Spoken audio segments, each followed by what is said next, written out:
하나님 말씀 마태복음 22장 37절에서 40절입니다. 마태복음 22장 37절에서 40절 합독하겠습니다.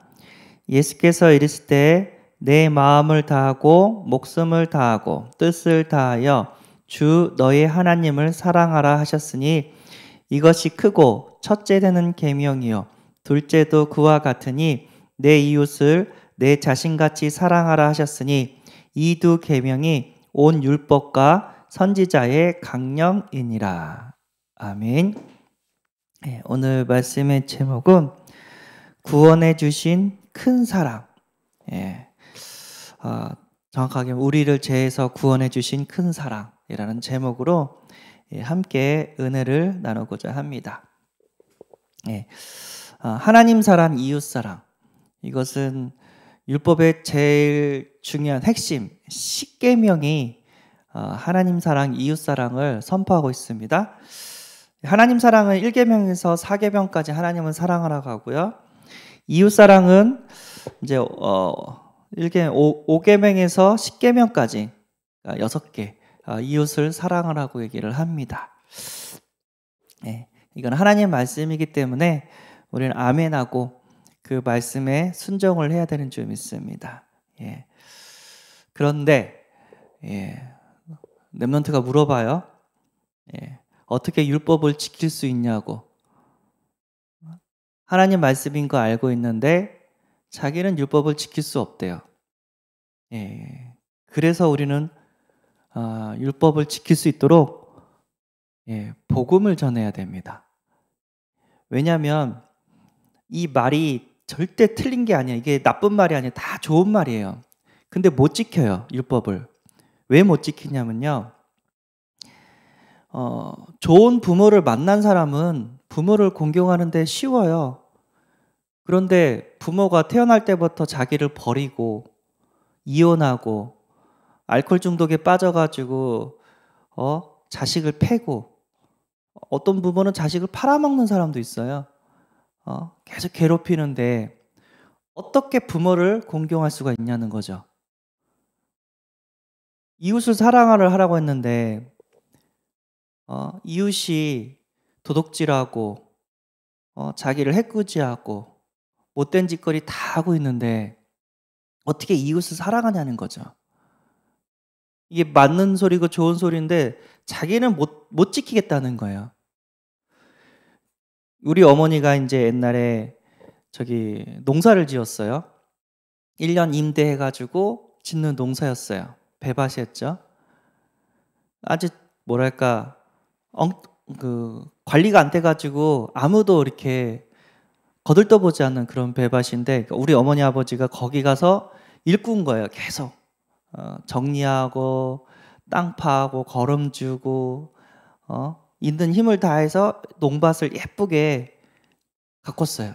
근데 어떤 일이 벌어졌냐면 이웃들이 와가지고 고발을 하는 거예요. 저기 컨테이너 불법이다, 저 하수구 불법이다 하면서 계속해서 오는 거예요. 한 달이 멀게 그 시청에서 막 나와가지고 고발이 왔다고 하면서 막 조사를 하는 거예요. 왜 고발을 할까 했더니 알고 보니까 이 밭이 너무 잘 가까워지니까 우리가 임대로 왔다는 걸 알고 못 살게 해가지고 쫓아내려고, 그래서 자기네들이 가져가려고 한 달이 멀게 계속해서 어디서 오는 거예요. 그때 자기들도 어쩔 수 없대요. 왜냐면 고발이 들어오면 현장 가서 이렇게 조사해야 되는 그게 있기 때문에 어쩔 수 없이 오는 거라고 얘기를 하는 거예요. 그러니까 이웃 사람들이 계속해서 고발을 하는 거예요. 근데 우리 어머니 아버지가 치를 갈았죠. 그 사람들을 생각하고. 근데 그 이웃도 이제 인가 친척들이랑 연결이 돼 있어요. 근데 괴롭힘을 당하니까 치를 다른 거예요. 그런데 어떻게 이웃을 사랑할 수 있고 우리 물건을 뺏으려고 저렇게 안깍깍하고 도둑질하는 사람한테 어떻게 그들을 이렇게 할 수 있냐는 거죠. 사랑할 수 있냐는 거죠. 살인하지 말라. 살인도 이제 두 가지 있죠. 다른 사람을 살인하는 것을 살인이고, 이제 자기를 살해하는 건 자살이라고 얘기를 하잖아요. 근데 다른 사람을 어떻게 사람을 죽이게 만드냐면 요즘에는 말로써 죽여요. 그리고 인터넷이 많이 보급되니까 댓글로써 죽여요. 예. 그러니까 중상모략 확인되지도 않는 것을 다 뿌려요. 누가 그렇단다. 그러다가 진실이 아닌 것을 밝혀지면 아니면 말고 딱 그러는 거예요. 근데 그거를 하는 사람은 별거 아니죠. 누가 그렇단다 하면서 그 말을 옮긴 건 별거 아니죠. 근데 그걸 당하는 사람은 얼마나 고통스러운지 알아요? 내가 그러지도 않았는데 많은 사람들이 이렇게 생각하고 있는 거야. 특히 내가 이렇게 관계된 사람들한테. 그걸 당해본 사람은 이거는 진짜 예, 그 어떤 것도 힘들거든요. 예. 그래서 근데 그렇게 그런 사람들을 어떻게 사랑하냐는 거죠. 예. 또 이제 하나님을 사랑하는데 이제 자기 돈 벌러 가야 되는데 일하지 않으면은 먹고 살기 힘든데 주일 예배를 지키라고 한다고. 나는 이거 일하지 않으면 공과금도 내지 못하고 우리 아이들 학교도 못 가는데 내가 어떻게 예배를 이렇게 빠지지 않고 드릴 수 있냐고. 뿐만 아니라 11조도 드려야 되는데 지금 먹고 살기도 힘든데 11조를 드려야 된다고. 이거 어떻게 율법을 지킬 수 있을까요? 그러니까 물어보는 거예요. 이제 어떤 분은 이제 조각해서 사는 사람인데, 그러니까 쉽게 얘기해서 이제 우상들을 이렇게 조각해가지고 팔고 사는 사람들이에요. 근데 나 외에 다른 신을 섬기지도 말고 만들지도 말래요. 자기는 이 조각을 하면서 장수 같은 거 이렇게 나무 조각, 돌 조각 하면서 먹고 사는 사람인데 이거 하지 말래요.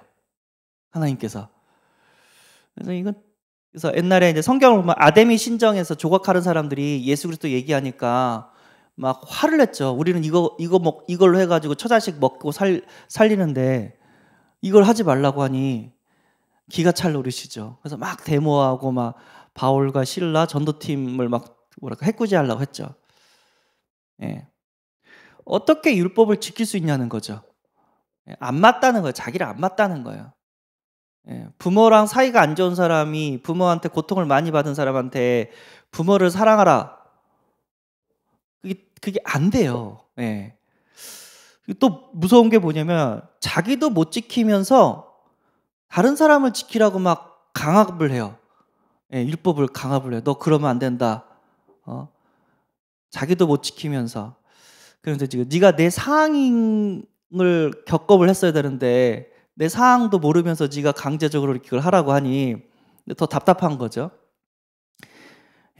그런데 이스라엘 민족은 이걸 지켰다는 거예요. 이걸 지키면서 눈물 흘리면서 감사하면서 감격 가운데 율법을 지켰다는 거예요. 어떻게 이스라엘 민족은 말없이 이 10가지 하나님이 시킨 십계명을 감사하면서 이렇게 지켰을까? 그 배경에는 뭐가 있냐면요. 오늘 보니까 출애굽기 20장 2절 하나님께서 이렇게 얘기해요. 나는 너를 애굽 땅 종 되었던 집에서 인도하여 낸 내 하나님 여호와니라. 구원을 주신 하나님을 생각하니까 이 십계명이 지켜졌다는 거예요. 애굽에서 노예로 있었어요. 그러니까 노예는 자기 자유가 없잖아요. 계속 하루 종일 그냥 일만 하는 거예요. 아프면 병원도 못 가요. 쉬지도 못해요. 계속 얻어 터지면서 죽으면 죽어라 하면서 일만 하는 거예요. 그런데도 이스라엘 사람이 증가하니까 아들을 죽이려는 거예요. 여자는 살려주고 아들을 낳으면 아들을 죽이려는 거예요. 숨기다가 걸리면 또 잡혀가지고 또 죽임을 당하고. 그러니까 그런 고통과 그런 그 뼈저린 아픔 속에서 하나님께서 모세를 통해서 애굽에 10가지 재앙을 주면서 이스라엘 사람을 구원했단 말이에요. 그 구원에 대한 기쁨과 감사함으로 하나님을 사랑하고 하나님이 말씀하신 이웃을 사랑할 수 있었다는 거예요. 결론이 나왔죠. 나는 절대 율법을 지킬 수 없습니다. 그런데 우리는 지킬 수 있어요. 어떻게 해요? 복음에 대한 기쁨과 감사와 감격이 있으면 율법은 지켜져요. 예. 반대로 복음에 대한 기쁨과 감사가 없으면 율법은 못 지켜요. 나한테 잘해준 사람은 잘해줄 수 있지만 나를 힘들게 한 사람한테는 절대 할 수가 없어요. 예. 그래서 우리는 율법을 생각하기 전에 나에게 주신 구원에 대한 기쁨과 감사를 먼저 생각을 해야 돼요. 우리를 죄에서 구원하셨습니다. 우리를 사단의 권세에서 구원하셨습니다. 우리를 하나님 떠난 문제에서 다시 하나님 만나는 길을 열어주셨습니다. 예수님께서 십자가에서 죽으시고 부활하셔서. 이 땅의 모든 문제는 하나님을 떠나서 온 문제예요. 물고기는 물속에 살 때 행복하도록, 나무는 땅속에 뿌리를 박을 때 살면서 행복하도록, 새는 공중에 날면서 살 때로 행복하도록 만들었는데, 인간은 하나님과 함께할 때 행복하도록 만들었는데 하나님을 떠나니까 모든 문제가 시작된 겁니다. 저는요, 내 문제가 돈 문제인 줄 알았어요. 내 문제가 이성 문제, 경제 문제, 가정 문제, 인간관계 문제인 줄 알았어요. 알고 보니까 내 문제는 하나님 떠난 문제였어요. 하나님이 나와 함께 하시니까 그 어떤 것도 문제가 되지 않아요. 하나님이 이 모양 저 모양으로 다 지키시고 보호하시고 그 문제 가운데 나를 구원하세요. 근데 하나님이 없으니까 이거는 대통령이 돼도 죽을 것 같고 재벌 총수가 돼도 죽을 것 같고 교수가 돼도 죽을 것 같아요. 아무도 나를 지켜주지 않아요. 이 땅의 문제는 하나님 떠난 문제입니다. 하나님 떠나면 어떻게 되죠? 마귀 자녀가 돼요. 그러니까 마귀한테 잡힌다는 거예요. 종이 된다는 거예요. 인간이 어떻게 저렇게 악할 수가 있을까? 마귀가 악해요. 그래서 속이고 거짓말하고 도둑질하게 만듭니다. 마귀한테 잡힌 사람들은 악한 짓을 할 수밖에 없어요. 이 마귀는 하나님을 만나지 못하도록 우상을 섬기게 만들어요. 그래서 계속해서 인간에게 고난과 저주와 재앙을 갖다 줍니다. 우상을 섬기고 싶어서 섬기는 게 아니에요. 고통스러워서, 살고 싶어서, 지푸라기라도 잡고 싶어서 섬긴 게 우상입니다. 아무리 큰 성공을 이루어도 돈이 많아도 인간은 행복이 없습니다. 왜죠? 인간 자체가 하나님과 함께할 때 행복하도록 디자인이 돼 있어요.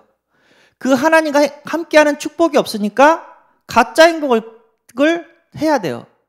뭐 하죠? 마약하죠. 게임 중독, 알코올 중독, 각종 중독에 빠지죠. 혼자 있는데 우울하죠.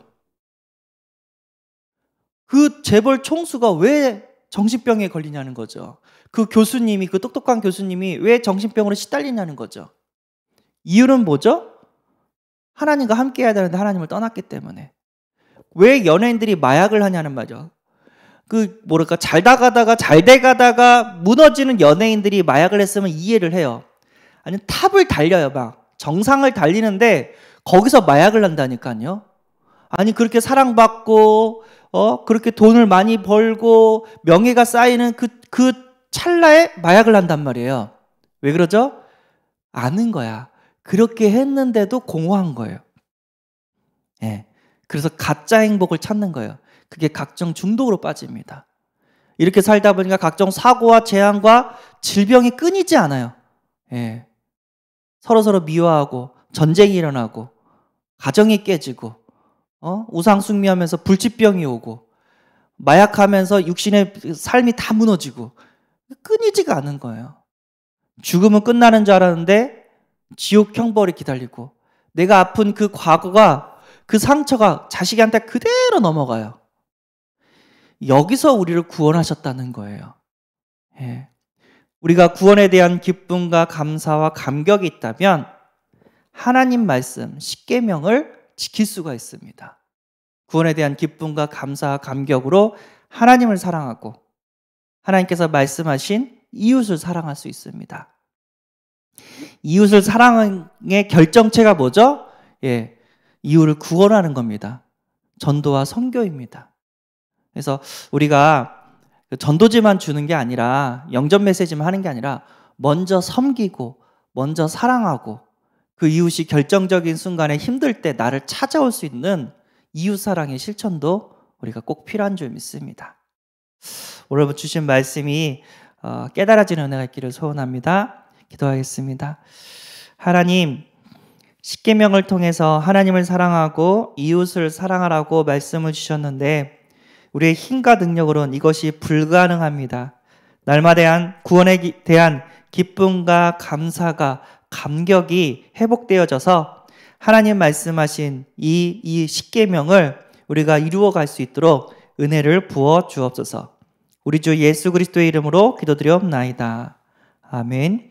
하늘에 계신 우리 아버지여, 이름이 거룩히 여김을 받으시오며 나라의 임하옵시며 뜻이 하늘에서 이룬 것 같이 땅에서도 이루어지리라. 오늘날 우리에게 일용할 양식을 주옵시고 우리가 우리에게 죄 지은 자를 사하여 준 것 같이 우리 죄를 사하여 주옵시고 우리를 시험에 들게 하지 마옵시고 다만 악에서 구하옵소서. 대개 나라와 권세와 영광이 아버지께 영원히 쌓옵나이다. 아멘.